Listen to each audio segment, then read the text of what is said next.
Hey guys, Drifter here. Welcome to Black Ops 2 In Depth. In today's episode, we're going to be talking about the Quickdraw attachment and the perk Dexterity. We're going to be talking about each one of them individually and then how they interact with each other, because there's a lot of misconceptions about the perk and the attachment by themselves, and even more misconceptions about how they work together. And there's been quite a few myths floating around, quite a few things that some subscribers wanted to test out, so I tested it out, and I'll be letting you know exactly what does what.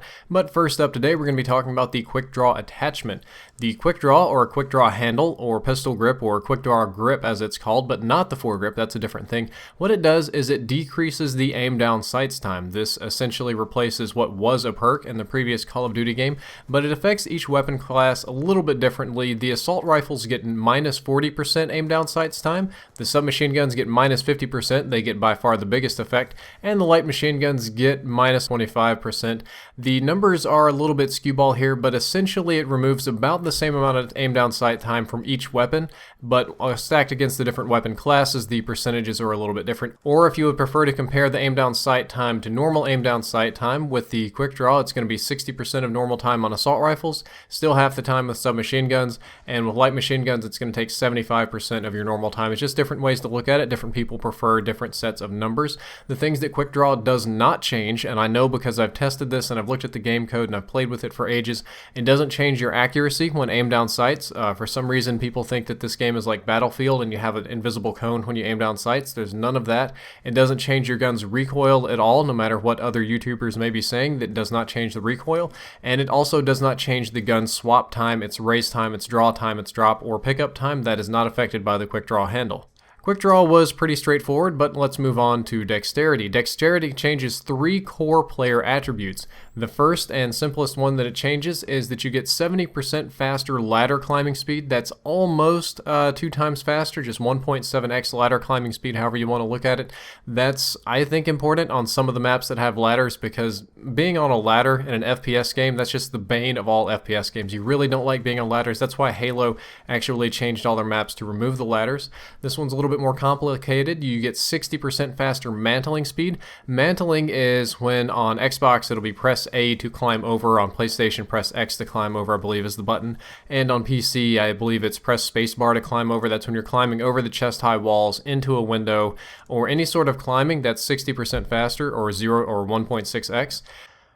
By far the most important attribute of Dexterity, and the one that we're going to focus most of our efforts on today, is this negative 70% sprint recovery time. What that means is that you get negative 70% of the amount of time it takes you to go from sprinting to fully recovered and able to shoot.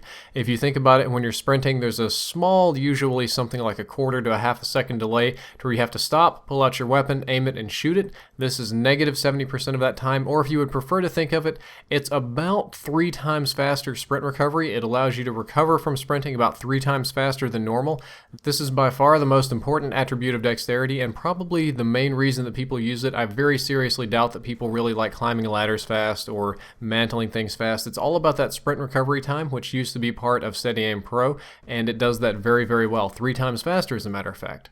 There is one thing I would like to make clear before moving on, and we're going to reference it again in a minute, is that the animation time on sprint recovery is identical with or without Dexterity, but the fire time isn't, and the fire time is typically used somewhere else as a different variable, but for here, that's the shortest way for me to say the time it takes for you to go from sprinting to pull the trigger, fully stop, pick your gun up, and shoot. The animation is going to be essentially the same with or without Dexterity, but the time it takes for your bullets to come out isn't. If you think about this, if you're not using Dexterity, there have been times where you stop, you pull the trigger, and you wait, and you wait, and you can see your gun's ready to go, but it's not shooting, and then eventually the bullets come out. Dexterity, it shoots just about as soon as you're done with that animation. So now to the myth-busting section of this video. I've had some subscribers send in various versions of this myth. Myth number 1 is that if you use Quickdraw, you also get Dexterity, that you can aim down sights quickly after sprinting. Myth number 2 is that if you use Dexterity, you also get Quickdraw, and you can just aim down sights generally faster. And myth number 3 is that Quickdraw and Dexterity don't stack, that they're worthless when used together. When I was testing this, I almost messed up because of that animation time, but myths number 1 and 2 are not true. Quickdraw and Dexterity do very different things. They're not interchangeable. They don't kind of give you each other in a way, but the animation time almost tricked me when I tested this out. I tested it out with the MTAR assault rifle, and it was kind of blowing my mind that I would be able to aim down sights at the same speed with or without Dexterity, and then when I did the fire time, I just held down the trigger instead of the right trigger instead of the left trigger, so it'd be firing instead of aiming down sights, there was a big difference in the time, and that's what almost screwed me up. But myths number 1 and 2 are not true. The animation time is constant for your raw no attachments gun, for a no attachments plus quick draw, no other attachments that is, or just no attachments plus dexterity, but the animation time is actually faster for quick draw plus dexterity. Myth number 3 is also not true. There is a stacking effect here, but it's not the biggest of stacking effects. You're going to mostly notice it in the animation, which is somewhat faster, and people were saying that dexterity also gives you quick draw because dexterity is by far the bigger player in recovering from sprinting, so quick draw proportionally doesn't help as much, and it doesn't have quite the same feel to it, especially if you just use quick draw by itself. You don't get the quick plus fire time going on. So dexterity is the bigger player in recovering from sprinting, but quick draw definitely improves if you use the two in combo. They don't give each other to you, and they both definitely work and do what they're supposed to do.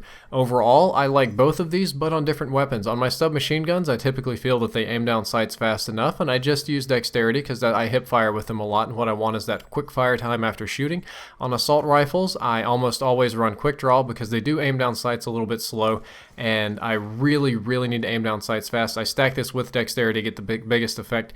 Generally speaking, light machine guns and shotguns I don't worry with because light machine guns, it doesn't improve too much, and shotguns I hip fire with anyway. But you can do whatever you want. I just want to throw the information out there and hope that you all make reasonable, rational decisions on it.